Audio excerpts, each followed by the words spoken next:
Amén. Dios les bendiga, hermanos. Es un privilegio podernos nuevamente comunicar por este medio. Vamos a orar para que la palabra sea el argumento especial que nos tiene en este lugar. Damos gloria al Señor por el privilegio que nos da de poder compartir la palabra. Es un privilegio que Dios lo delegue a uno para compartir la palabra, y es un privilegio mayor el poder entender. Cuando uno se entusiasma por la Escritura, empieza Dios a darle a uno una serie de, de cosas hermosas, de cosas espectacularmente interesantes que están escritas. Oremos, Padre, en el nombre de Cristo Jesús te pedimos perdón, Dios poderoso, por todo lo que hacemos, Señor, que a ti no te agrada. En el nombre poderoso de Cristo Jesús, en esta noche, te pedimos perdón. Nos reconciliamos contigo en el nombre de Cristo Jesús, Dios eterno.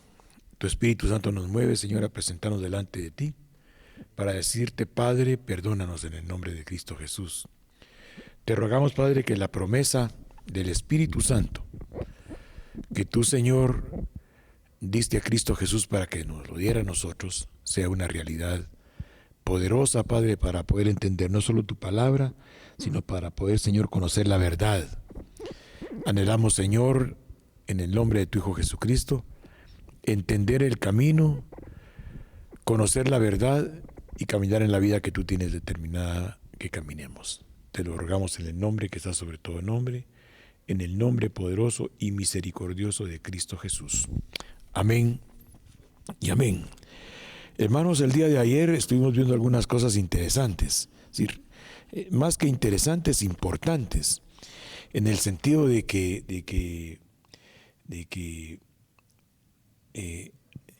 la palabra sale de la boca de Dios, o sea que la palabra es la materialización de Dios. Quiero que me entienda eso que le estoy diciendo. La palabra es el pensamiento de Dios. La palabra es el pensamiento de Dios. Son los sentimientos de Dios para nosotros. La palabra es el argumento que Dios nos presenta para ir relegando a la condición de nada voluntariamente toda sugerencia del diablo. El día de ayer veíamos algunas cosas importantes, que hay oyentes, hay creyentes, hay discípulos, hay siervos, hay amigos, pero también hay hijos. En la Escritura Dios nos está continuamente enseñando a través de su palabra cosas importantes que nosotros tenemos que valorar, tenemos que darles toda la importancia que tiene. Fíjese que en el capítulo 15, verso 15 del Evangelio de Juan, capítulo 15, verso 15 del Evangelio de Juan, hay unas palabras interesantes. Todo del 9 al 17, capítulo 15 de Juan, del 9 al 17, es Dios a través de Jesús dándonos una enseñanza.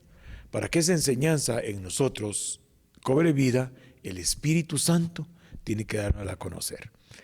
Fíjese que hay mucha gente que conoce la palabra literal, y el conocimiento de la palabra literal es un argumento, pero es de carácter religioso, no trasciende a la conducta. Son argumentos que yo puedo presentar delante de circunstancias de la vida, pero sin poder. Por eso Jesús, en el capítulo 1 de Hechos de los Apóstoles, en los versos, todo el capítulo 1, le dice a los discípulos, se van a ir al aposento alto, ahí recibirán poder. Cuando se refiere poder, se refiere a que interiormente ellos serán definidos. Ellos estuvieron aproximadamente 3 años y medio con Jesús. Ellos fueron testigos del caminar de Jesús sobre la tierra. Aún Judas fue testigo. Esto es importante que lo manejemos interiormente. O sea, dentro del grupo de los apóstoles, dentro de los 12 apóstoles, incluyendo Judas, habían dudas interiores aunque andaban con él. O sea, ellos teóricamente creían en él. En la práctica, cuando veían los milagros, los portentos y las maravillas que él hacía, ellos se impresionaban mucho. Asimismo, cuando aquellos 70 del capítulo 10 del Evangelio de Lucas, en el verso 21, fueron delegados y sanaban enfermos, resucitaban personas, liberaban de posesiones demoníacas, esas actitudes a ellos los impresionaban interiormente. Pero toda esa información que se quedaba a nivel alma, el alma es acomodativa. El día domingo les decía yo a los hermanos, cuando empezó esto de la pandemia, todo el mundo tomó actitudes radicales. Fue el tiempo más hermoso que he vivido en mis últimos 70 años, hermano. Andábamos en la calle y no habían carros, no habían esos buses que echan más humo que un cacharro viejo, contaminando el ambiente de una manera terrible. Las calles desiertas a esta hora era emocionante salir. Era hermoso salir, un silencio absoluto. Tenemos el mismo problema, o sea, el mismo problema tenemos, o sea, y probablemente más serio, más grave. Pero como el gobierno dijo, salgan, como que nos hubieran dicho, no tengan pena, no va a pasar nada. Y el COVID sigue vigente, sigue actuando. Pero mire qué acomodación más tremenda. Una autoridad civil nos dijo, se acaban todas las restricciones. Y la gente creyó que se había ido el virus que está matando gente, con una mortalidad terrible. Y ahora todos andamos en la calle, en los supermercados, en las áreas de recreo, en fin, la nueva normalidad, es la exposición al virus. Pero ya nos acomodamos. ¿Verdad? Esperamos la orden civil, se dio la orden civil y nosotros ahora estamos como que nada está pasando. Es más, hasta gente ya sin mascarilla y ya no guardando todas las medidas de seguridad, sabiendo que en Europa se volvieron a cerrar los países porque el incremento es demasiado severo. Hasta se ha hablado de una nueva y más mortal cepa del virus. Pero mire cómo nos acomodamos. Todos a la calle, total. ¿Por qué sale esto? Porque el alma es muy acomodativa. El alma es muy acomodativa. Es decir, el ser humano es muy acomodativo. Los discípulos, cuando estuvieron con Jesús y vieron todo lo que él hacía, se impresionaron mucho, pero eran de carácter emotivo, de carácter, tenían la ilusión, veían a Jesús actuar. Lo vieron resucitado ahí en el capítulo 1 de Hechos. Es Jesús resucitado el que les habla. Pero tenían que exponerse a la llenura del Espíritu Santo para confirmarlos, para que su mente, para que todo el conocimiento que habían tenido en la relación humana que tuvieron con Jesús cobrara vida y ellos encarnaran el mensaje. Espero estarme explicando. O sea, el mensaje se encarna, o sea, el mensaje cobra vida dentro de nosotros. El mensaje de Cristo, el mensaje de Dios, tabernaculiza en nosotros y se manifiesta cuando nosotros dejamos que el Espíritu Santo, todo lo que está escrito, nos lo lleve al conocimiento espiritual de lo que es la verdad. Pero leamos en el capítulo 15, recuerda, tiene que leer del verso 9 al 17. Yo voy a leer desde el verso 11. Estas cosas os he hablado, dice Jesús, para que mi gozo esté con ustedes y el gozo de ustedes sea cumplido. Este es mi mandamiento, que se amen unos a otros como yo los he amado. Nadie tiene mayor amor que que uno ponga su vida por sus amigos. Quiero que me entienda la escritura. O sea, entiéndanlo en su mente natural, manéjenla en su mente natural. Dice, ese es mi mandamiento, verso 12 del capítulo 15 del Evangelio de Juan. Ese es mi mandamiento, que se amen unos a otros, como yo los he amado. Verso 13. Nadie tiene mayor amor que este, que uno ponga su vida por sus amigos. Verso 14. Ustedes, dice, son mis amigos, si hacen lo que yo les mando. Mire el condicionante. Ahora, para saber qué es lo que manda Jesús, hay que conocer la Escritura. Por ejemplo, aquí en el verso 12 dice, este es mi mandamiento, que se amen unos a otros como yo les he amado. Este mandamiento es bien impactante. Este mandamiento es impresionante. Esto les pido, que se amen unos a otros como yo los he amado. Nadie tiene mayor amor por un amigo que el que pone su vida por los amigos.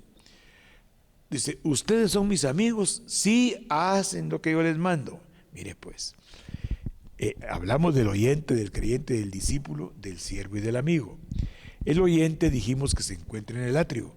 El oyente es alguien que se está incorporando a un grupo de carácter cristiano, ¿ah? Donde la Escritura es el tema a enseñar, el tema a escuchar.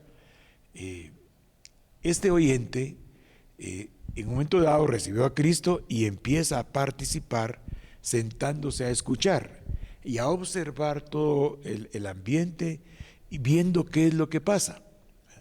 Y él empieza a involucrarse nada más desde el punto de vista emocional y sentimental. Empieza a oír la palabra, porque una cosa es oír y otra es escuchar. Luego de eso, este oyente, recuerde que lo vimos ya en el Evangelio de Juan también, cuando vimos en el capítulo 8, ¿se recuerda? Del verso 21 al 30, en el capítulo 8 de Juan, versos 21 al 30, Jesús expone quién es Él, a qué ha venido, y creyeron en Él. O sea, los que andaban con Él de oyentes, después de oír una exposición de quién era Él, se hicieron creyentes. En el verso 31 del capítulo 8, le dice Jesús, miren, si ustedes quieren ser mis discípulos, o sea, ya iban a ser discípulos, eran creyentes. Discípulo es un seguidor de alguien, y en este caso es Cristo. O sea, los pastores no pretendemos que nos sigan a nosotros. Qué aburrido sería, ¿verdad, hermano?, que estuviéramos siguiendo la conducta de los hombres o el comportamiento de los hombres, o que yo fuera cristiano por un hombre. O sea, lo que el pastor tiene que exponer es el pensamiento de Cristo, el pensamiento de Dios, para que el Espíritu Santo confirme interiormente qué es lo que realmente Dios quiere a raíz del sacrificio de Cristo. El Espíritu Santo es el que nos va a aclarar todo. No seguimos hombres, no seguimos humanos, seguimos a Jesucristo. Por eso los ministros tenemos que predicar a Jesucristo. Entonces, en el verso 31 dice, los judíos que habían creído en Él, les dijo, miren, si ustedes quieren ser verdaderamente mis discípulos, guarden los mandamientos. Entonces, esto los va a hacer conocer la verdad, y la verdad los libertará. Los libertará. Oiga, qué interesante. Los libertará. Ya hablamos el día viernes, hablamos el domingo de a qué libertad se refería el Señor.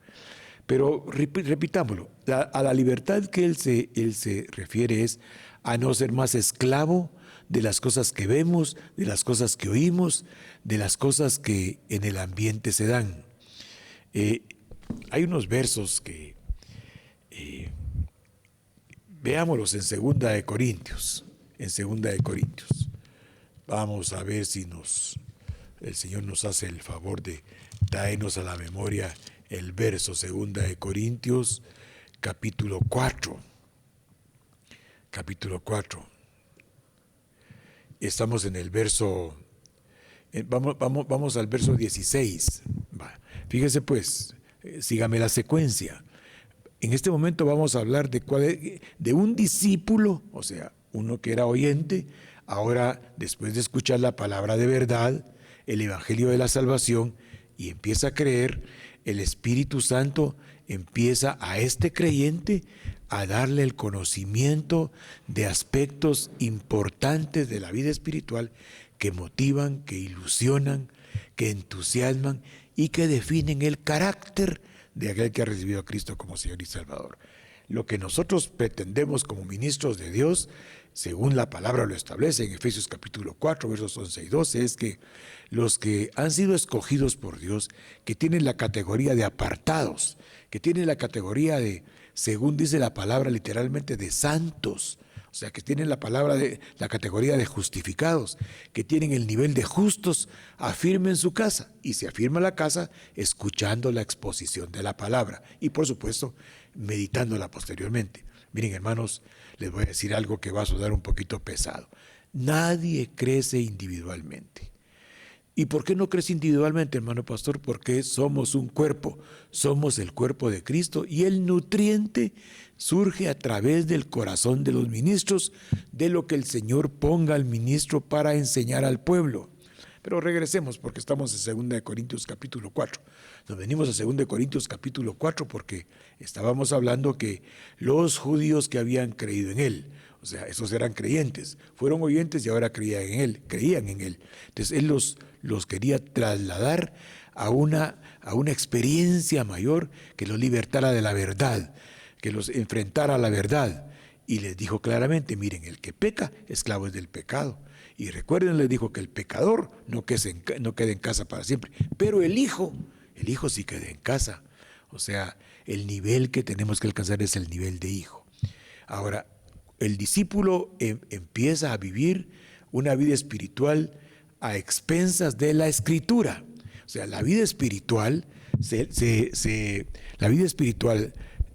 experimenta a raíz de que la Escritura se convierte para nosotros inclusive en un argumento para orar. Veamos lo que dice el capítulo 4, 2 Corintios, verso 16. Por tanto, no desmayamos. Antes, aunque nuestro hombre exterior se va desgastando, el hombre interior, no obstante, se renueva de día en día. Escuche, esto, hermano, hay que entender y creer que es una verdad absoluta, demostrada en todos los seres humanos. Mientras que el hombre exterior se va desgastando, el hombre interior, cuando se expone a la Escritura, va creciendo día con día. Lo que el hombre interior, la razón de ser del hombre interior es equiparnos. O sea, el equipamiento de la palabra que el pastor, que el ministro, que el apóstol, que el profeta, que el evangelista, que el pastor y el maestro dan, lo que se espera es equipar, capacitar, fortalecer, sustentar, sostener, dar una comida espiritual para que el hombre interior comience también a tomar decisiones. No solo el hombre exterior, el hombre que se relaciona con el mundo, que se relaciona con las actividades terrenas diarias, no solo las necesidades externas, no. Hay una necesidad interior de buscar a través de la palabra a Jesucristo. Para buscar al Señor Jesucristo hay que estar en la palabra. La vida de oración es una vida de comunión, de relación, de vínculo con Dios, pero para actuar, la palabra es la que marca el camino, la palabra es la que revela la verdad, la palabra es que nos muestra el estilo de vida que Jesucristo quiere que vivamos, que el Padre quiere que vivamos y que el Espíritu Santo nos ayuda a vivir. Dice el verso 17 de 2 Corintios capítulo 4. Porque esta leve tribulación momentánea produce en nosotros una cada vez más excelente y eterno peso de gloria. Toda la adversidad que podamos sentir, o sea, la tribulación, la incomodidad de no poder hacer lo que a Dios le agrada, esto nos trae un poquito de descontento, nos trae un poquito de desacomodamiento. Pero gloria a Dios, porque esta breve tribulación es de carácter pasajero. O sea, esta breve tribulación, si nosotros la vamos combatiendo, actuando a nivel de lo que la Escritura dice, entonces nosotros estamos provocando en nosotros un peso espiritual de gloria. Verso 18, mire pues, como consecuencia que tenemos problema porque no podemos caminar como a Dios le agrada, porque nadie puede caminar como a Dios le agrada según su propia inspiración. esa palabra famosa, hermano, de testimonio. ¿Cómo va a dar testimonio? ¿Cómo va a tener una conducta que se identifique con la Escritura si escasamente conoce la Escritura? El testimonio lo da el Espíritu Santo a través de los vasos de misericordia destinados en cada uno de nosotros para gloria. Estoy hablando del capítulo 9, verso 23 de Romanos. Cada uno de nosotros es un vaso de misericordia destinado desde la eternidad para hacer evidentes las riquezas de la gloria de Dios. Entonces, cuando sentimos que no lo hacemos, tenemos una tribulación interior. Cuando sentimos que no lo hacemos, tenemos interiormente una molestia.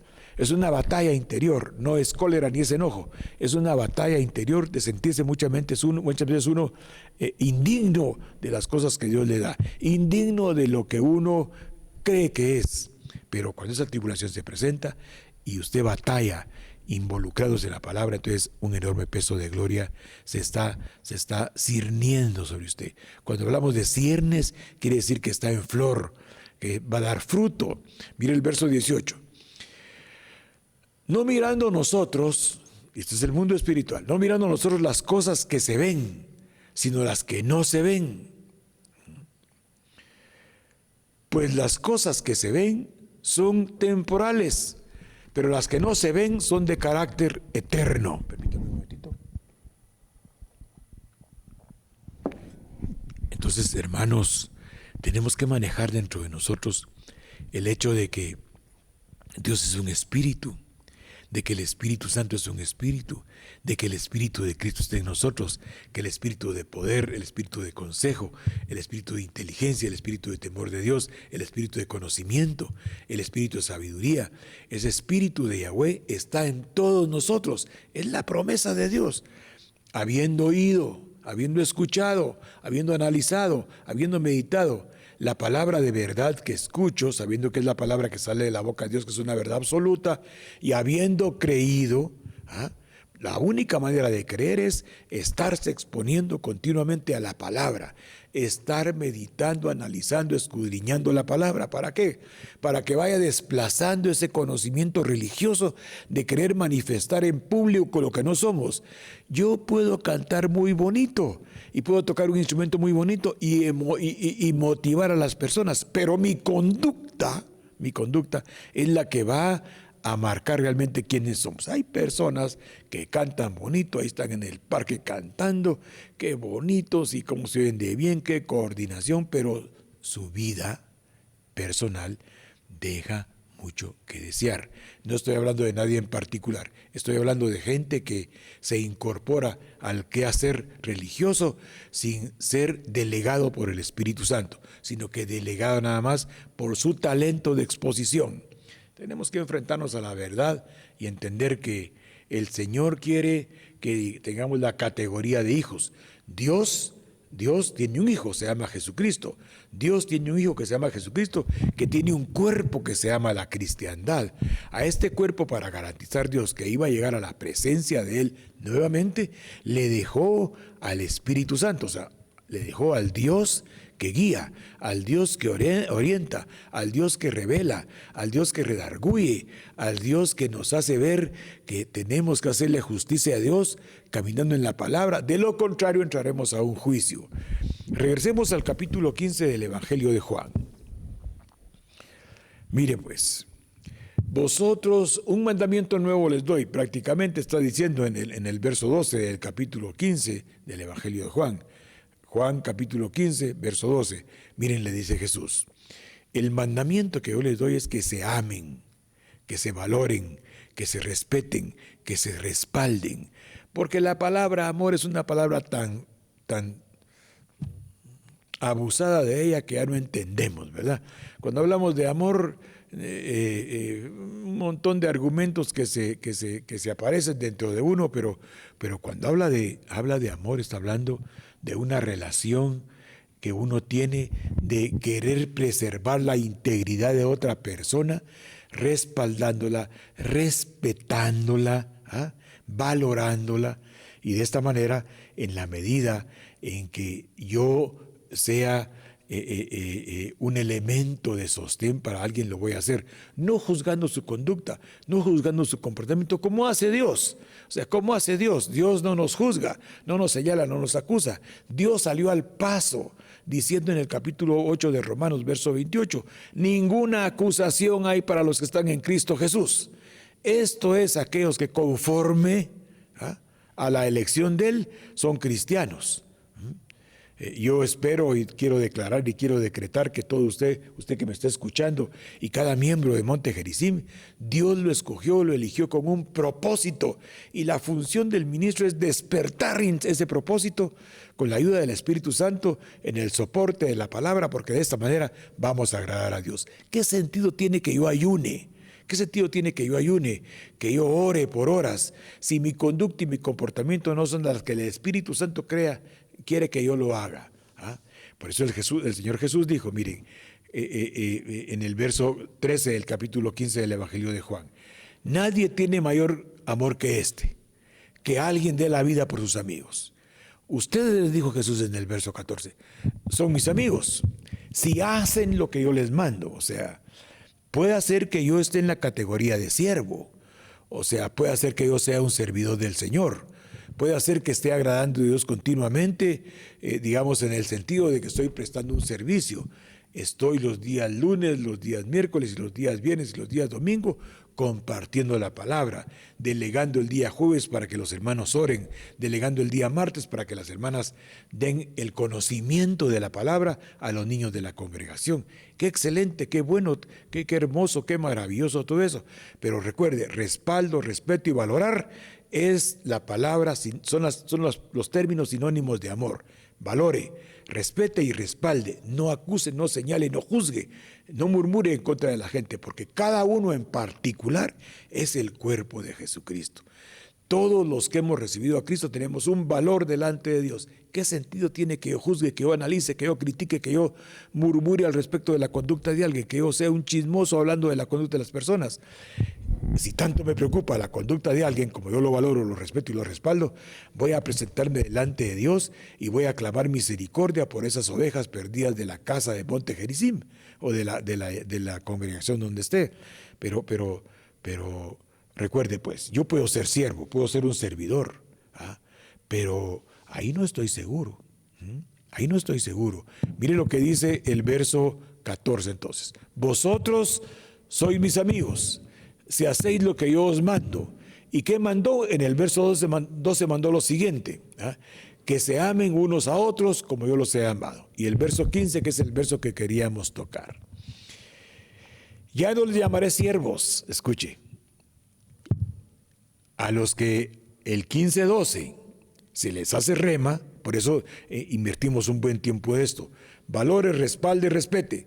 Valore, respalde, respete, porque Dios nos valora, nos respalda y nos respeta. O sea, Dios, es cierto, para revelarnos su palabra, condiciona nuestra conducta. Aquí Jesús dijo, miren, dijo, nadie es mayor que el que da la vida por sus amigos, ¿verdad? Ya a ustedes ya no les llamo siervos, a ustedes les llamo amigos. Si hacen lo que yo les mando, mire el verso 15, ya no les llamaré siervos, porque el siervo no sabe lo que hace su Señor. Mire qué interesante. Recuerde el orden que dijimos. No que esto sea, digamos, esto para fines didácticos, para fines pedagógicos. Hay oyentes, hay creyentes, hay discípulos, hay siervos, hay amigos, pero la meta es ser hijo. Quiero que entendamos esto, hermanos, porque mire, qué interesante lo que estamos viendo en el verso 15 del capítulo 15 del Evangelio de Juan. Ya no los llamaré siervos, porque el siervo no sabe lo que hace su Señor. O sea, quiere decir que hay un otro nivel de intimidad que el único que puede darlas es el Señor, así como aquellos del capítulo 8, te recuerda que lo vimos, del 21 al 30 del Evangelio de Juan, capítulo 8 del 21 al 30 del Evangelio de Juan, después de que oyeron la exposición del verso 21 al 29, dice el verso 30 del capítulo 8 de Juan, ellos creyeron en Él. Y a esos que habían creído, Jesús los tenía enfrente y les dijo, miren, les dijo, a los judíos que habían creído en Él, si ustedes quieren ser verdaderamente mis discípulos, quieren ser discípulos de esta corriente espiritual que el Padre me mandó a establecer, quieren ser seguidores con conciencia para ser libres, manténganse en la palabra. Abrime el portón, por favor. Manténganse en la escritura. Manténganse en la palabra. En la cajita está el control. Manténganse en la palabra. Manténganse en la escritura. Pero ellos, y entonces van a conocer la verdad, les dijo. Y entonces serán verdaderamente libres. O sea, Él los llamó a una libertad en el ejercicio de la escritura. O sea, experimentando la escritura. Es cierto que aquí le estaba hablando a gente que aún no tenía Espíritu Santo. Le estaba hablando a gente que aunque eran oyentes, eran creyentes, eran siervos y algunos eran amigos, resulta que ellos no tenían Espíritu Santo. Ellos estaban acumulando la información, pero Él estaba enseñando, los estaba instruyendo, los estaba capacitando, los estaba habilitando para cuando el Espíritu Santo viniera, en el capítulo 2 de Hechos, toda la enseñanza de Él se convirtiera dentro de ellos en una forma de definir su conducta, porque la adversidad y la dificultad que se aproximaba iba a estar difícil. Muy bien, hermanos, veamos el verso 15 del capítulo 15 del Evangelio de Juan. Espero en Dios estarme explicando. Yo creo que urge que todos nosotros tomemos el nivel de hijos. Recuerde que el Señor Jesucristo a los que creyeron en Él, porque Él vino a los suyos y los suyos no le recibió, pero a los que creyeron, a los que le recibieron, a los que confiesan su nombre, les dio potestad de llegar a ser. Hay que recorrer un camino, llegar a ser hijos de Dios. Antes de ser hijo, se es amigo, se es siervo, se es discípulo, se es creyente, se es oyente. O sea, hay que recorrer un camino. O sea, para el hijo, acuérdese que el esclavo de las circunstancias terrenas mundanas no permanece en casa, lo van a sacar de la casa. Pero el que es hijo por convicción, que le dio el engendramiento por el sello del Espíritu Santo, que le reveló la palabra para poderse sostener ante las adversidades y las dificultades. Es lo que veíamos allá, se recuerda usted en 2 Corintios, capítulo 4, versos 16, 17 y 18. 2 Corintios, capítulo 4, 16, 17 y 18. Vimos cuál es realmente... esos son unos textos nada más, pero toda la Escritura lo que pretende es que nosotros creamos, que nosotros nos afirmemos, que nosotros nos definamos, que nosotros dejemos que el Señor fluya a través de nuestras vidas. Fíjese que el apóstol Juan, volvemos otra vez al capítulo 1, verso 1 de Apocalipsis, él dice que el Señor dispuso que la revelación de Jesucristo que Dios le dio para dar a conocer a los siervos, a sus siervos, sentido de propiedad, sus siervos, las cosas que han de venir pronto. Y la reveló por medio de su ángel al siervo Juan, siervo que dio testimonio de la verdad, encarnando la verdad, encarnando a Cristo Jesús. O sea, todos los seres humanos que han recibido a Cristo como Señor y Salvador se encuentran justificados delante del Padre y tienen la capacidad dada por el Espíritu Santo a través de la palabra de llegar al nivel de hijos. Vuelvo a leer, ya no los llamaré siervos, verso 15 del Evangelio de Juan, ya no les llamaré siervos, porque el siervo no sabe lo que hace su Señor, pero os he llamado amigos, porque todas las cosas que oí de mi Padre se las he dado a conocer. Aquí hay una cosa interesante que yo quisiera que entendamos. Quisiera que viéramos Jeremías capítulo 23, verso 29.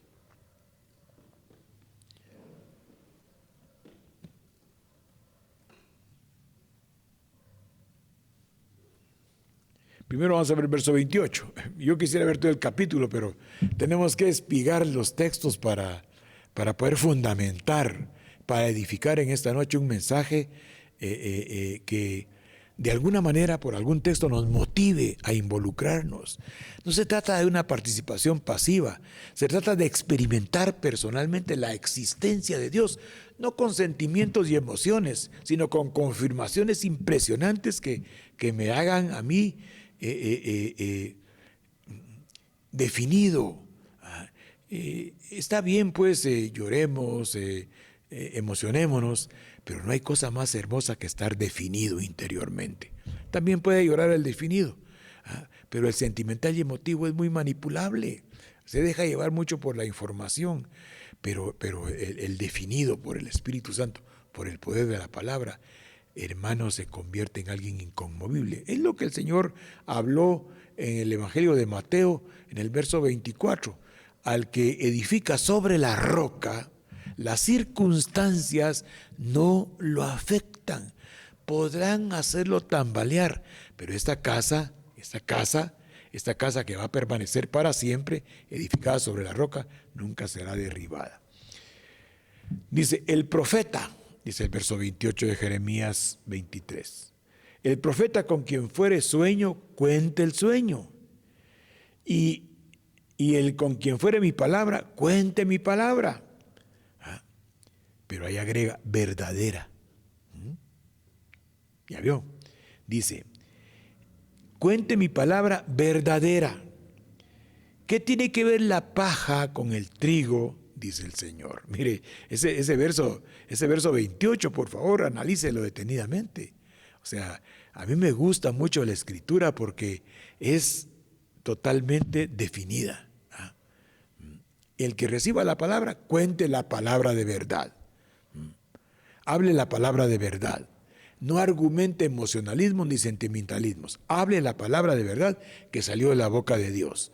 No ande buscando argumentos sentimentales, emotivos para que alguien se defina. Déjele ir la palabra.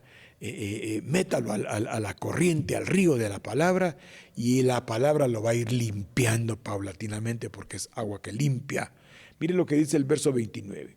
No es mi palabra como el fuego, dice Yahweh.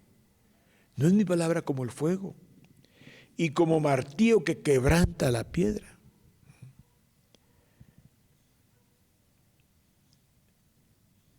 Hay un acontecimiento que tenemos que manejar interiormente. Vámonos a 1 Corintios capítulo 10 y creo que ahí vamos a terminar.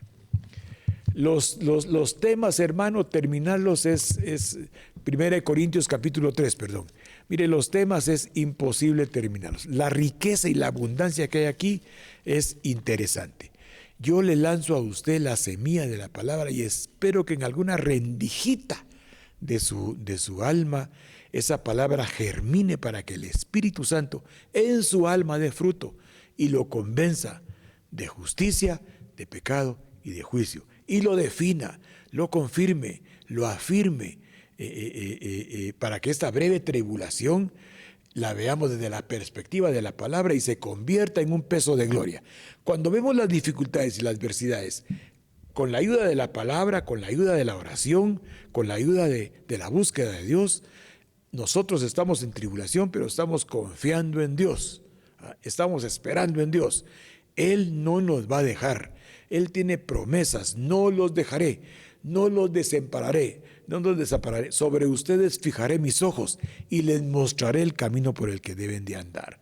Capítulo 3 de Primera de Corintios. El verso 10. Conforme a la gracia de Dios que me ha sido dada, yo mismo, como perito arquitecto, puse el fundamento y otro edifica encima, pero cada uno mire cómo edifica, cómo sobreedifica, no con argumentos sentimentaloides ni emotivos, no queriendo ir llevando al rebaño con ejemplos de tristeza y de necesidad y de adversidad y de dificultad. No, todos tenemos dificultades, todos tenemos problemas, todos tenemos interiormente batallas y tribulaciones. Pero cuando la palabra nos sustenta, entonces ya no se llama tribulación, se llama enorme peso de gloria, porque nosotros no somos de los que confían en lo que ven, sino que esperan y confían en lo que no se ve. Porque lo que se ve es de carácter perecedero, pero lo que no se ve es de orden eterno. Verso 11, porque nadie puede poner otro fundamento que el que está puesto, el cual es Jesucristo. Permítame, voy a poner aquí porque no logro leer totalmente los textos. Son cuestiones de los 70, no del año 70, sino de los 70 años. Dice, pues nadie, verso 11, puede poner otro fundamento que el que ya está puesto, el cual es Jesucristo. No emociones, no sentimentalismos, no nada de que me siento mal, no, y por eso soy cristiano, no. Ahora bien, si sobre este fundamento alguno edifica con oro, con plata, con piedras preciosas, con madera, con heno y paja, verso 13, la obra de cada uno será evidente, porque el día la dará a conocer, pues con fuego será revelada. El fuego mismo probará la calidad de la obra de cada uno. El fuego de la palabra. 23, 29 de Jeremías. Jeremías 23, verso 29. La palabra desbarata las cosas que creemos que le agradan a Dios, pero evidentemente no le agradan. Recuerde que la meta es que nosotros nos sintamos hijos. Los hijos tienen características de orden genético de un gran grado de parecimiento. Acuérdense que en los hogares, cuando uno va a una familia, encuentra un montón de rasgos físicos de similitud, porque el mismo código genético dio origen a las personas que están en esa casa. Cuando uno está sentado en una casa tomando café en una mesita redonda y empieza a ver los rostros, se da cuenta que tienen un parecido todos. Probablemente unos más altos, otros más chaparritos, otros más delgaditos, pero todos tienen el mismo aspecto, porque en esa familia hay un código genético establecido. Hermanos, nosotros tenemos el código genético de Dios, nuestro parecimiento en la conducta quiere ser similar a la de Cristo. Te dice, verso 14, si permanece la obra de alguno que ha edificado sobre el fundamento, recibirá recompensa. Si nosotros caminamos apoyados en Cristo, vamos a recibir recompensa.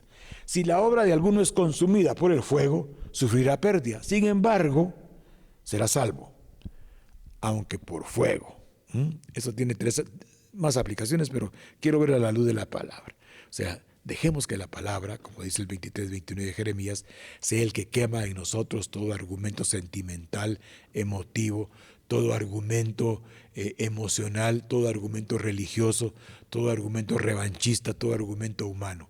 Pongámonos en la mano de Dios y Él hará de nosotros excelentes hijos de Dios. Vuelvo a repetir, uno va a una casa y en todos los miembros de la casa, 3, 4, 5, encuentra uno parecidos.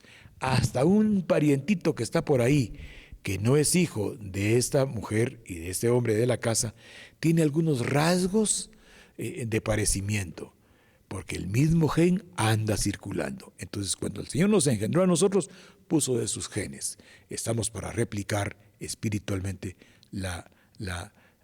a Cristo Jesús, la conducta de Cristo Jesús, y para eso nos ayuda el Espíritu Santo. Que Dios en su misericordia, hermano, que Dios en su misericordia derrame sobre su casa la conciencia plena, que usted tiene que valorar, respaldar y respetar para ser llamado amigo de Dios. Que Dios le guarde, que Dios le preserve, y cubrimos con la sangre de Cristo nuestras casas, los dinteles, las puertas, y la mascarilla la cubrimos con la sangre de Cristo y la inteligencia para que actuemos con sabiduría en este tiempo de pandemia. Que Dios le guarde. Mañana recuerde que los niños salen a las 9:30 de la mañana y a las 6 de la tarde el hermano Estuardo Rivera estará compartiendo la palabra, y el día viernes, si Dios permite, pues estaré yo nuevamente. El día 21 de noviembre tenemos gran fiesta, pero el 14 de noviembre se cierra todos los sistemas porque es un día importante. Que Dios le bendiga y le guarde. Nos vemos, si Dios permite, el día viernes y mañana con los niños. Amén y amén.